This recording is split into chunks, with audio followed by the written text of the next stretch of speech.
This sounds like an American fusion album that celebrates like the history of American music. I honestly do feel like that's what this album is. Her and Miley on stage performing this record, Two Most Wanted, that's gonna be a mother moment. I don't know what you're doing tonight.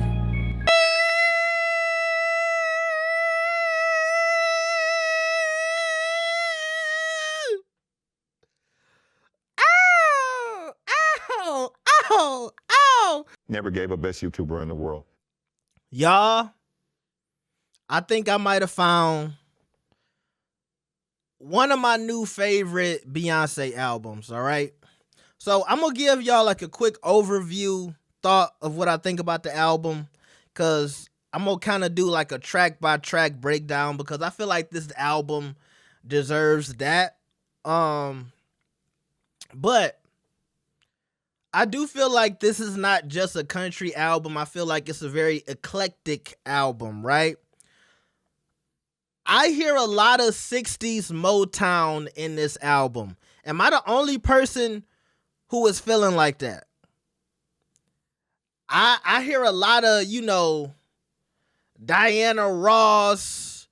Like, even when I say Motown, just all the artists from Motown, I hear a lot of that sound in this. Tina Turner, I hear it in this. Am I tripping? And I was thinking to myself, like, while I do feel like the beginning of the album is more kind of country-ish, we get to the bottom and it's some songs like, what's that song called? Tyrant. And Tyrant is not a country song. This is like a regular Beyonce song. You know what I mean? But my point is, I was wondering, is it going to be some type of backlash from the country people saying this is not a real country album? But then I remember it's Beyonce, and I feel like she will be given a little more grace than somebody like a Lil Nas X. Remember when Lil Nas X put out his song, and it wasn't even an album, but it was a song, Old Country Road. Everybody was so upset, or at least people from the country community were so upset.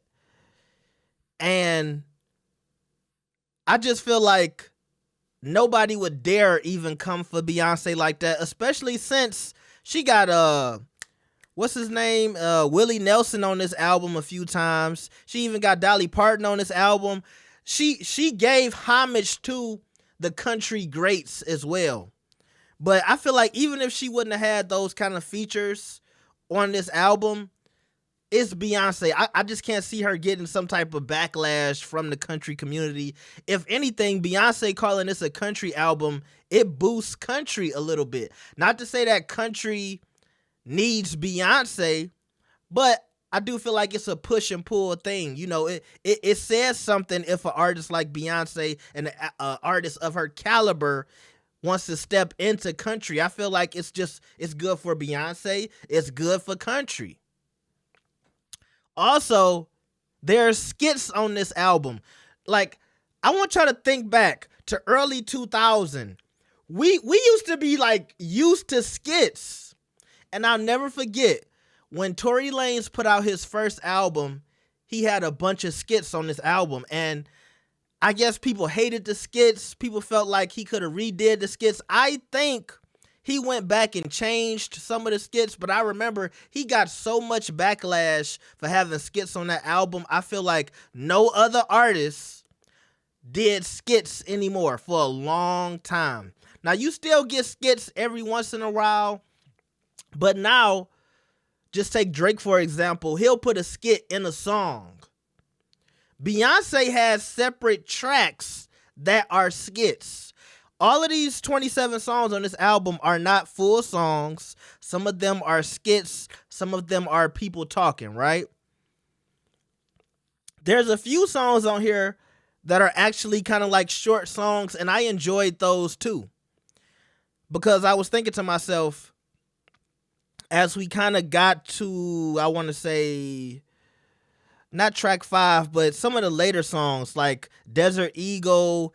It's a few at the end that's short, and I thought to myself, if she wouldn't have put a whole bunch of songs on here that are like 4 minutes plus, I would have saw people saying, oh, some of the songs too short. But I like that she gave us a blend of longer songs, then gave us a few shorter songs that we could kind of just vibe to. You know, she didn't have to do too much. It was like, oh, this might have been something we was working on in the studio.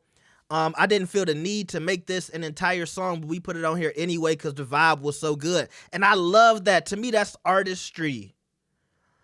You don't always have to be like, well, we can't stretch out this song to 3 minutes, so we just gonna scrap it. No, put that out. Put that out. If the vibe is right, don't force it. But if the vibe is right, put that out. And I love that about this album. But when I go through here and I'm saying, okay, some of this reminds me of some of the house music she did on her last album, right? Some of this, like I said earlier, reminds me of, 60s Motown with country added to it. And all of that brought me to the point of saying, this is the Beyonce album where she is stepping out of her box. This is Beyonce's experimental album. And there's very few times when an artist kind of breaks away from the norm and it actually works. And I think some people will say Renaissance was her experimental album, but I feel like Renaissance compared to this, Renaissance was more like the usual Beyonce we get, and this is just a little more left. But like I was saying, everybody don't get to experiment and it works. This is going to work. This is going to work. I feel like this album can have the same impact as Lemonade. Even though Lemonade wasn't my favorite Beyonce album, and I'm a nigga. Okay, let's just put it out there. Okay, like I wasn't really fucking with Lemonade. I feel like Lemonade wasn't that was the Jay-Z Cheated on Me album, right? That wasn't for me. Okay, with Beyonce with the braids to the back, that wasn't for me. Okay, my favorite Beyonce albums, Dangerously in Love. I really like Renaissance. I gotta put Renaissance on my list. I gotta put Cowboy Carter on the list. But Dangerously in Love, I Am Sasha Fierce, B-Day, and the Beyonce album, like her self-titled Beyonce album. That was the album with Drake and Frank Ocean on it. Those are my 5 favorite Beyonce albums, all right? Lemonade was not for me, okay? Lemonade was not for me. But I do feel like this can have the impact of Lemonade where it's like, I can see people really coming out and showing out at these shows. I couldn't get away from that because I'm like, these songs just feel so alive from the production and like all of the sounds we hear, the other singers, the features. I said, when she tore this, oh, niggas gonna be showing out. Which brings me to my favorite song on the album other than 16 Carriages. And I feel like when I listened to this album, it made me realize, 16 Carriages was a brilliant idea for it to be a single, because even though I like a lot of these songs on the album, y'all can see I got a lot of them saved. Out of 27, I probably got, I want to say at least 20 of them saved. And so, because like I said, it's a lot of skits on here too, remember that. But I really love that Miley Cyrus song. Her and Miley on stage performing this record, Two Most Wanted, that's going to be a motherfucking moment. I really feel like Miley stood the fuck out on this album. Stood out, showed out. To me, this might be one of the most country songs on here. And what's funny to me is, I feel like the Miley Cyrus and the Post Malone song are kind of like the most songs that feel classical country to me. y'all have to let me know, right? But like I said, my two favorite songs on this album completely is still 16 Carriages, which was the lead single. But I mean, this is a song that make me cry. If you've been through some shit,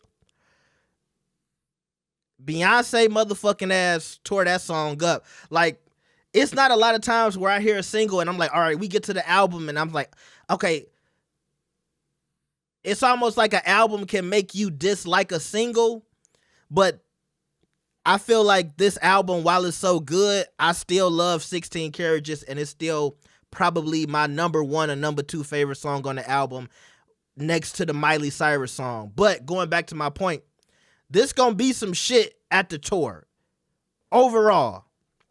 And just to have these names with her on stage, and just imagine if she can get some country people to kind of come out and sing along with her, because I don't really feel like she did a lot of features with some of the classical country artists. But still, if she could get Dolly Parton to come out on stage, it'll be a moment. You know what I mean? So going back to my other statement, and I know I keep going back like, damn nigga, but still, she paid homage. And I feel like these are the things that are going to make or allow the country audience to ingratiate themselves with this album and Beyonce's take on country, right? So with all that being said, I think the album is very good. I feel like I would be giving it a disservice if I was to give it a 1 out of 10 right now, but I'll definitely say this is in my top 5 Beyonce albums, which is still saying a lot. But if y'all still here after listening to me ramble, thank you. Let's get into the 27 tracks, all right? All right, bam.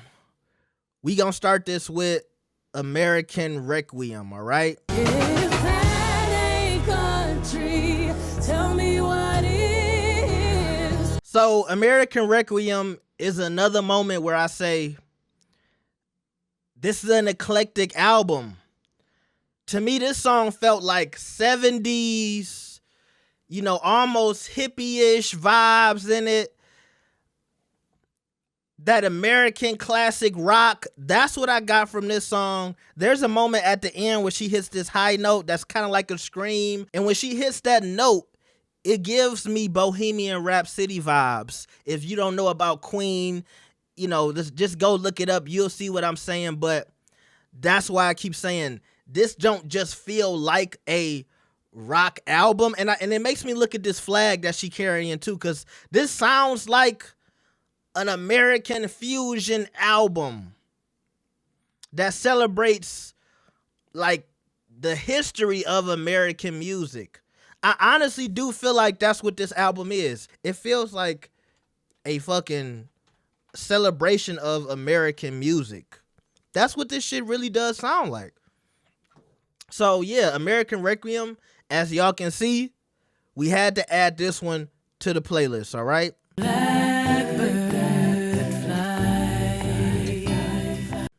Now, why Blackbird is so fire, Blackbird is almost like her celebration to other black country artists, all right? So you see she got an artist on her name, Tanner Adele. Tanner Adele is a black country artist. Brittany Spencer is another black country artist. Tierra Kennedy is another black country artist. And Raina Roberts is another black country artist. So I feel like this was her celebration to, you know, other black girls who are doing country, and the way they kind of all mix in with each other vocally. I love how they sound. The harmonies, that's what I'm trying to say. The harmonies of this record are really good. And what's so amazing to me is this is a song that is 2 minutes and 11 seconds, but this motherfucker feel like it's 5 minutes. Like, everybody gets their chance to shine. Everybody kind of gets a little verse and they sing their part. I know it say 2 minutes, but I swear this felt like it was the same length as American Requiem. That was 5 minutes to me. I don't know why this song gave me them vibes, but that's what I was feeling. 16 Carriages, I feel like we don't have to really talk about that because y'all know this my shit. And don't be talking about, well, you like 16 Carriages so much you ain't got it liked. That's because I got the single liked, all right? Y'all know, I hate how they do that. Spotify and Apple, I don't know if Apple Music do this because I don't have Apple Music, but I hate how if you like the single, it's almost like you don't like it within the album. To me, the single should kind of attach to the album, all right? But yeah, I don't have that like because y'all know I like the regular song. So let's go to Protector.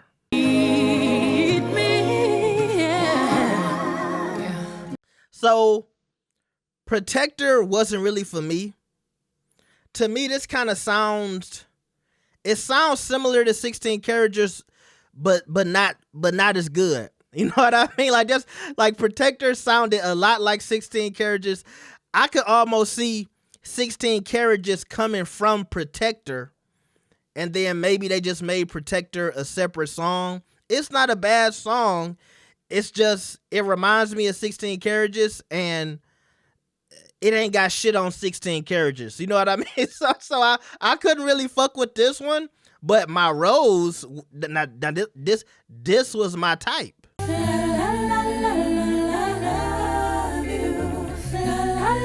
Now, once again, we got an example of a short song, 53-second song, and the vocal performance on this record I love because I love when artists play around with their voice. And Beyonce, I heard somebody saying, and she didn't cuss on this song, not that I can remember right now, but still, I heard somebody tell me recently that they're not used to hearing Beyonce curse on records.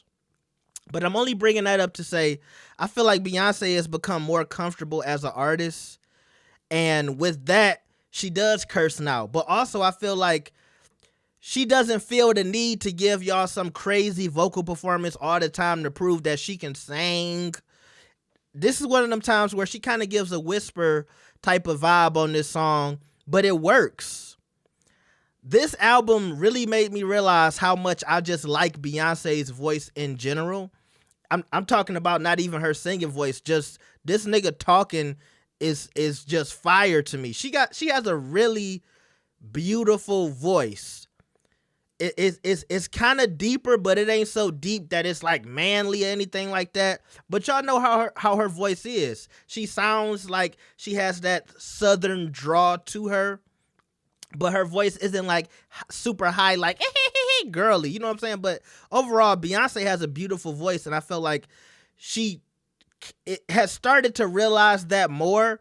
And it's like, girl, your voice is just naturally really good, and just really, it has all of these notes to it and these vibes to it and this feeling to it that you don't have to like kind of be singing from your diaphragm all the time. Girl, you can kind of just whisper on a motherfucking track and it sounds good.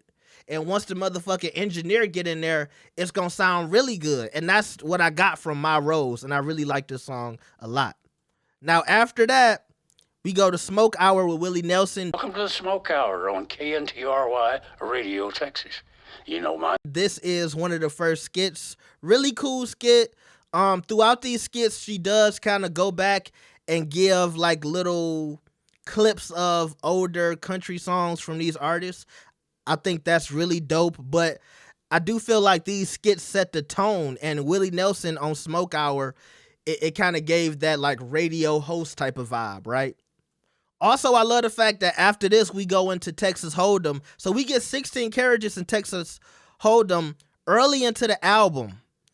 And I enjoy that because as you're going through a 27-track album,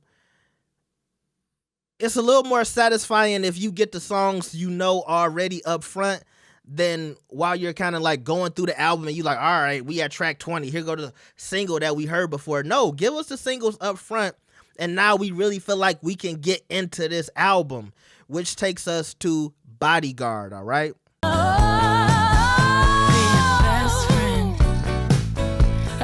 This is fire. It's a sample on this song, and I can't fucking remember it. If somebody can tell me what the sample is off of this song, because I don't want to go look it up, because I don't want this video to be extremely long, because I'm already at 20 minutes. I know I'm going to cut some out, but it ain't going to really make the video that shorter. But this is fire. This kind of reminds me of the disco with that country vibe to it.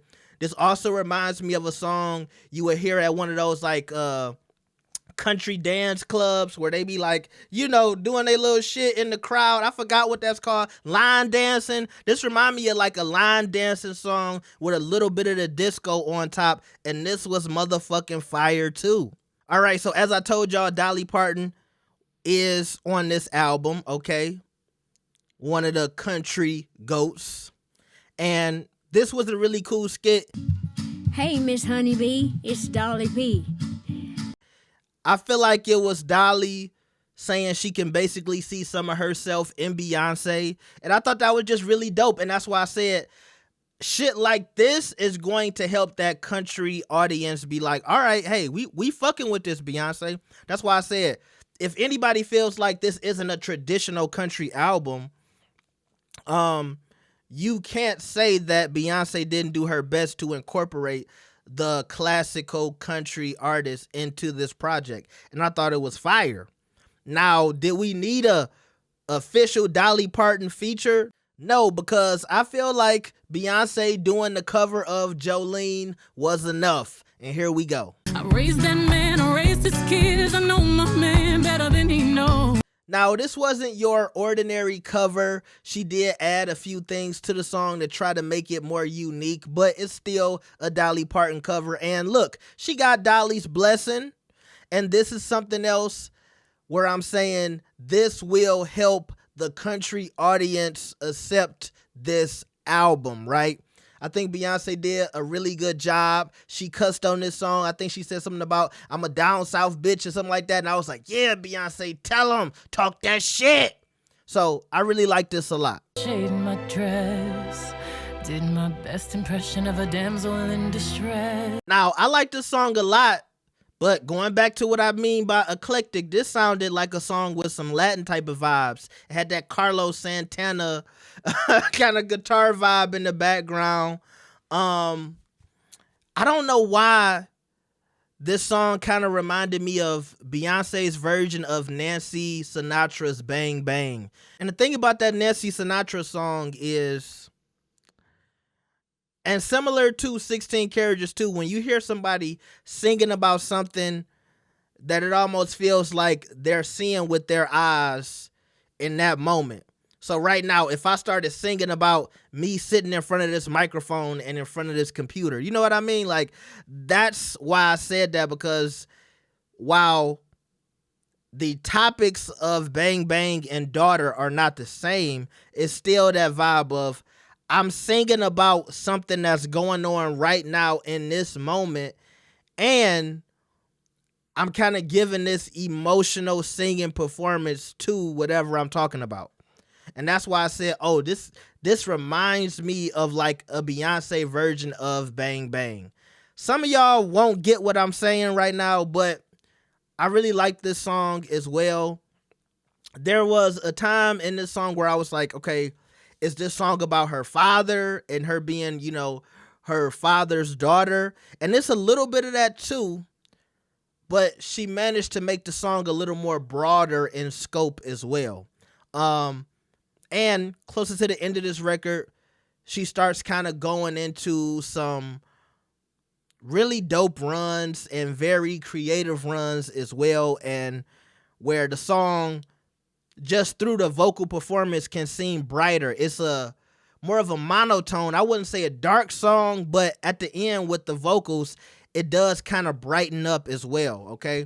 If you listen to the song, you'll know what I'm talking about, all right? So, Spaghetti. Spaghetti wasn't it for me. And I'm going to tell y'all why. Because I hate when you have a song where the beat changes at the end, and then it's like you like one part of the song more than you like the other part of the song. That's how I felt about Spaghetti. I like the end of the song way more than I like the beginning, and I wish Spotify and these other places gave you an option to where you could edit a song. Because if I could cut out the first part of the song and just have the end part of the song, probably about when does the beat change of the song? Let me see. At around, I want to say 139, 145 ish. That's when this song is really fire to me. Out to the moon, outlaws women, they gon' shoot, keep the code. So I like this song, but if I'm riding around, I'm not going to have time to fast forward to the end of the song. But Spaghetti is a good song. I fuck with this song. And you see Shabuzi on the tracks a few times. I think we already might have had Shabuzi on one of these songs, right? Oh, no, not so far. But as we keep going, Shabuzi pops up again on track number 26, Sweet Honey Buckin'. And I like that song as well. But Spaghetti, the ending was fire. I just couldn't fuck with the beginning. I'm not a fan of rapping aggressive Beyonce. I'm just not me, all right? But Alligator Tears. You said change religion, now I spend Sunday. Although this is a country song, this gives me those Beyonce country vibes, but similar to a Me, Myself, and I. If you know me and you know my opinion on Beyonce, I've always said any song that she makes within that same vein of Me, Myself, and I just automatically fuck with. And I got this type of vibe from this song where it's just her kind of just going through the motions, relaxing, being laid back. It's funny for me to bring up Erykah Badu because her and Erykah Badu it wasn't even a back and forth. It was Erykah Badu punching the air because Beyonce didn't respond. But I like it when Beyonce can do her kind of like mellow, laid back vibe similar to a Erykah Badu, right? And that's what I got from Alligator Tears, another fire song on this album. So we get to Smoke Hour 2. Tuned into KNTRY Radio, Texas, home of the real deal. Which was really cool. I fucked with it, okay? Like I said, I feel like Willie Nelson really kept us in the tone of almost like a country movie throughout this album, and I could feel it. I could feel the dust and the little little grass ball. What's them little like tweed balls that be going around in the Wild Wild West? That's what I could feel from this motherfucking album. But Willie Nelson, he kept those vibes. His skits kept that image in my head. Okay. Clovis in a rodeo circus. I came here for a reason, but I don't know the. I mean, y'all, this song is just. It's just too fucking good. I can't even get you. Like when you start talking about time heals everything, when you start talking about what time heals in a song, that be my shit. If you say time don't heal some shit or time do heal some shit, then I'm gonna say, yeah, I like that song. Now you got Willie Jones in this song, who, you can listen to him and you might even think he was a white guy if you didn't know any better, but he is a black man, and he killed this song with Beyonce, and it was just a lot of soul, a lot of charisma to this song. You ain't gonna hear me use the word charisma, but if these two niggas was acting in Wild Wild West, I would be like, damn, give these niggas an Oscar, because they felt as if they wasn't even born whenever the fuck they was born. They didn't feel like they was living in 2024. They felt like they was straight out of a fucking, I don't know, Wild Wild West black cowboy movie. That's how I felt about this song. It was fire. It was fire. Now, this is where we get into my favorite song on this album, Two Most Wanted with Miley Cyrus and Jesus. And I don't know what you're doing tonight.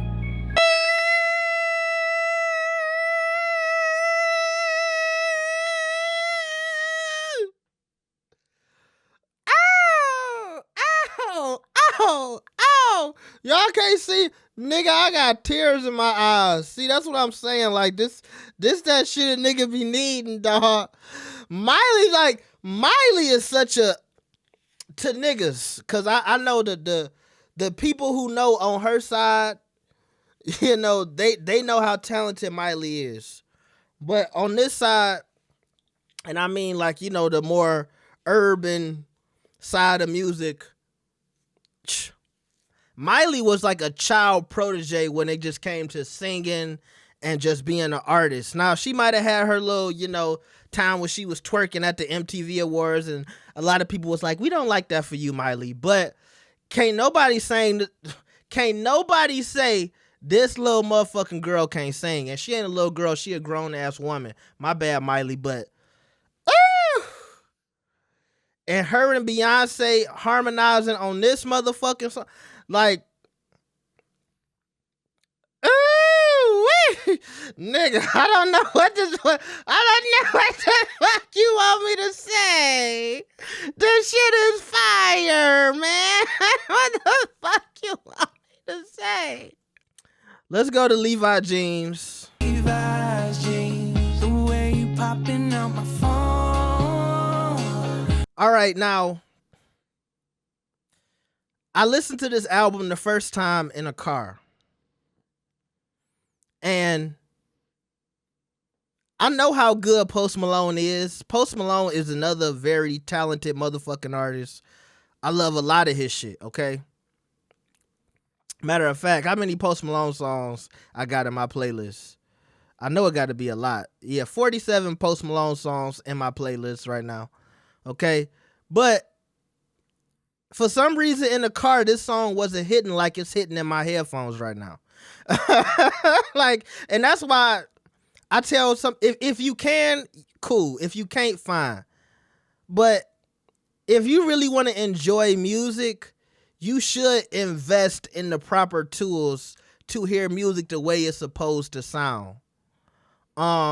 If you can get you a pair of really good headphones and then get you an amplifier which can amplify the sound in your headphones, and some of this stuff could go from $500 to $1,000. I think mine is like $1,000 plus, but because I feel like these headphones alone is $600. But I can hear the difference from when I heard this in the car and I was like, oh, it's all right. And now I'm hearing every fucking thing about this song, and I'm really hearing the vocals that Post was putting on this song with Beyonce. Now I gotta say, oh, this is one of my favorite songs on this album. Just me really getting to hear what this song really truly has to offer. In the car, I would say this song might not do anything for you, but like on a headphone listen, even on your AirPods and some shit like that, because, you know, don't get it twisted. You know, a nigga keep the AirPods too. You know what I'm saying? We keep the AirPods on deck too. I feel like this sound better with the headphones. Okay, why my fucking AirPods want to just start going off, nigga? Just shut up. Oh my god, shut up. Anyway. Open the AirPod. Nigga, I didn't need all that. I just wanted to show the people the AirPods. But Levi Jeans is fire. A song that I was really I wasn't too sold on it after listening in the car, but off this second listen on the headphones, I'm like, all right, yeah, this motherfucker is fire. This might be my second or third favorite song on the album now. 16 Carriages, Miley Cyrus, and the Post Malone. But remember when I told y'all in the beginning of this video, I said this song is one of the more classical country songs on this album. So right now I feel like we done got into like 4 classical country songs on this album. Let's go into Flamingo.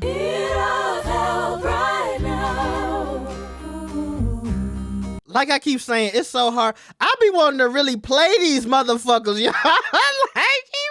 This is another one that feels kind of 70s-ish to me. Very rosy, very flowery. And it's not flamingo, it's flamenco. My bad. I know some of y'all gonna say, it's not flamingo, nigga. You get it right. It's Beyonce. You got it. All right, I got it, baby. Slide your, if you got mad that if you got mad I called it flamingo, you need to hop in my DMs real quick and say sorry never and send me a picture. Another short song in flamenco, but was very fire. I like this song as well. Like I said, I love the contrast between longer songs and shorter songs. Give us a few. Give us something that we could put on the playlist and we get like a short vibe of the album and be like, you know what? I need to get into that Cowboy Carter album again. You know what I'm saying? I love that type of shit. All right, so then we get into another skit, the Linda Martell Show. This particular tune stretches across a range of genres, which she brings another classical black country artist, Linda Martell, to say a few words. This is another one that this will kind of go past people's heads, but if you know, you know. And I thought this was a really good skit talking about the unique listening experience of Cowboy Carter, all right? Then we go into Yaya. Now, here's the thing about Yaya, because in the beginning, it kind of went into that sample, these boots are made for walking, and that's just what they'll do. This wasn't a song for me. It kind of got, this is a real fast song. I feel like this is just one of those album type records. I don't know how many people would just like love to listen to this song. But I do feel like it's like a dancey type of song. So it's an audience for the song. It just wasn't for me. Because like I said, like we just got off of the Miley Cyrus and the Post Malone and the Willie Jones track, the Just for Fun. This song was a little too upbeat for me, but maybe Yaya is some shit you could play while you cleaning the house, dance around, shake your ass too. I don't know. It wasn't for me, okay? Let's go to old Louisiana. Now, this is more of another kind of short skit song, high pitch effect on the vocals on this song. And I still liked it. It's creative. You know, it might not be the standout for everybody, but still something I like to put into my playlist because I'm somebody that listens to just instrumentals, and it sounds like something a producer could sample and make a fire ass beat from, all right? Desert Eagle is another short song. I don't know what that instrument is, nigga. I don't know what that instrument is. That boom, boom, that shit fire. like I like some of this shit. Is you listening to this shit? Right? At this point, she's created a vibe and she's carrying it through the album. She's playing around with more sounds, but not leaving too much of the vibe that she's created. And it's almost like somebody at a jam session and they pulling out new instruments. They're like, yeah, bring the trombone, nigga. Yeah, get the trombone, get the guitar, nigga. Get the tambourines. Like that's how I felt about this. But still creating something that we haven't heard from Beyonce as of yet, in my opinion. But it's almost like a song that's too long, but it ain't bad. Like it might be longer than you expected, but you still jamming. Like it's one of them things, you know, when the pastor say, I know y'all been here all day, and you be like, nah, nigga, but you hitting, you preaching. That's what's going on right here. It's 27 songs, but nigga, Beyonce's preaching. Keep preaching, pastor. Fuck the football game. We gonna stay another hour. That's a fact. Bounce on that shit, dance, bounce on that shit, dance. Now, how many of y'all know this? Once again, I didn't favorite this song, but like I said, I listened to this in the car and it wasn't hit. Sometimes niggas ain't got the sounds in their car, bro. I'm just gonna be honest with you. I was riding with little shorty. You know, I she got a cool little Buick. we in the car smoking, listening to it. Like, I gotta go listen to it because I'm gonna kind of review it. Her shit wasn't doing this song no justice either. This is definitely a dance song. I could definitely see this on TikTok. Riverdance might be the new one. This might be this. You know how you saw a lot of people dancing to Texas Hold'em? You might see a lot of people dancing to this within the next week. Watch. Never Gave Up said it. If I'm right, some of y'all who gonna go and watch this video say Never Gave Up said that. Some of y'all tonight, go and put your little Daisy Dukes on, your booty shorts on. Do your Riverdance little TikTok video. Send me a copy of you in the booty shorts, okay? I'm gonna let you know if you should post that. Facts. Riverdance, another good song on this album, all right? Two Hands to Heaven. Oh, this might be my fifth favorite song on here. We got to get into this. 10,000 steps towards the time of your life. Y'all know I like them airy sounds. I like that feel good music. I like when the music making me feel like I'm rising. I'm going up, nigga. I'm going to heaven. You know what I mean? Two Hands to Heaven. Oh my God. Now I noticed in a lot of the track listings and in the the titles, she kept using a lot of what is that, uppercase I's. But I even like that. I like how she got creative with naming these tracks. Even when it comes to Sweet Honey Buckin', when she put the stars in it.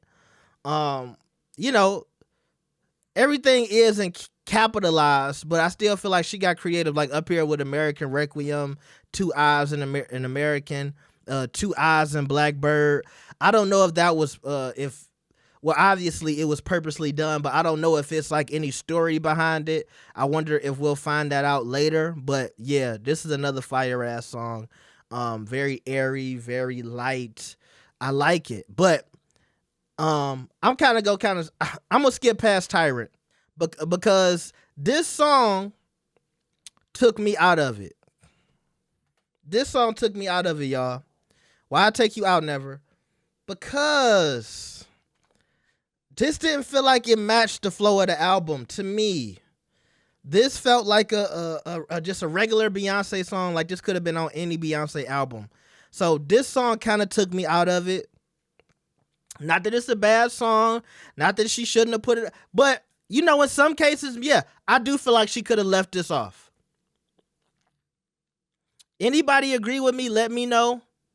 And I'm gonna go through this real quick. Because I was trying to see, like, well, maybe I missed something. Nah, this one ain't it for me. Yeah, this one ain't. Because technically, this is my third time listening. I listened to it in the car coming home.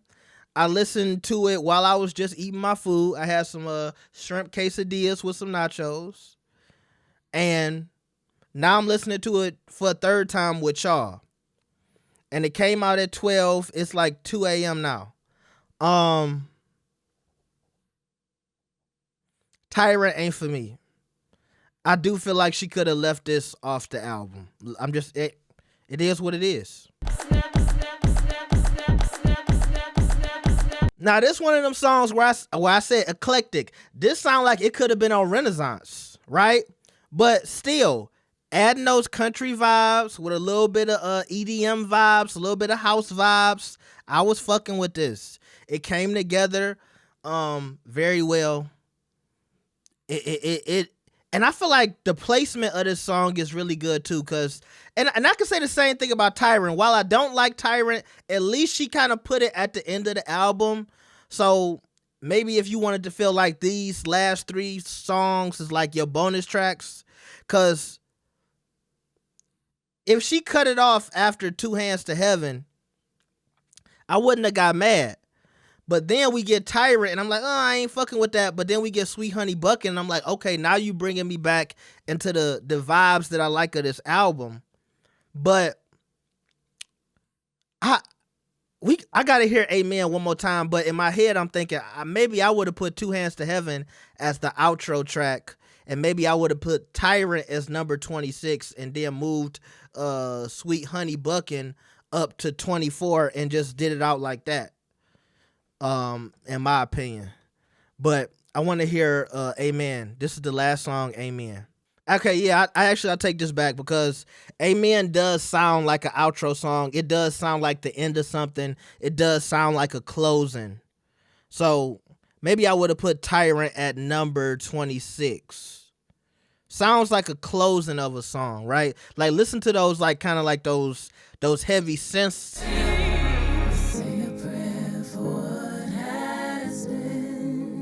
You know what I mean? So yeah, this sound like an ending song, a really good outro song. I guess I'm trying to make Tyrant work, but I'm like, just take Tyrant off. Just take Tyrant off. I wasn't really fucking with Tyrant. And if you kind of see throughout the album we done, all I don't have on here is a lot of the skits.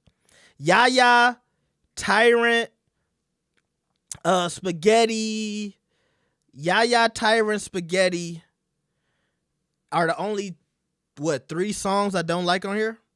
3 songs. And like I told y'all, 16 Carriages and Texas Hold'em you know, I like those singles already, so you know we can't count those. Those are in the playlist already. Although I might as well just re-like them now and then unlike the singles. But I hate fucking doing that, y'all. Am I the only person who hate that? Then the album come out, then you got to go back to the singles because you don't want to have a song twice in the playlist. But 16 Carriages, I might leave it in the fucking playlist twice because that's one of the motherfucking jams. I don't mind having a copy of that in the playlist. But overall, y'all, I feel like this is one of Beyonce's best projects. Tried to give y'all 3 listens. And I hope 3 listens is enough for y'all to accept what I got to say about the album. Still, it's 27 tracks, so, you know, as I'm talking to y'all, I did, you know, get a quick refresher of some of the shit. But I feel like over time, I'll just start liking this album more. And maybe I'll go back and like Tyrant if I ever come across it again. But you know, once you start liking shit and saying what you don't like, Protector was another one I didn't like, Protector. So that was 4 songs. So 4 out of 27, but how many is skits? No, it's 4 skits on here, okay? So yeah, out of all of that, with 3 songs I didn't like, 27 songs, yeah, that makes sense. 20 songs, okay? That I fuck with out of 27 tracks. To me, that's still a hit album. Like, you know what I mean? You lucky if a nigga put out 18 songs and you like half the songs. She put out 27, and while all of them are not full songs, 4 skits on here, so 24 songs, a nigga liking 20 out of 24 songs is not fucking bad. I mean, 4 skits. I keep forgetting that. 4 skits. So out of 23 songs, my bad, a nigga liking 20 songs out of 23 songs is good and incredible. And the album was worth the wait. And this is another thing that we need to say about Beyonce. When she be taking a long time to do shit, she do be having some shit in the tuck.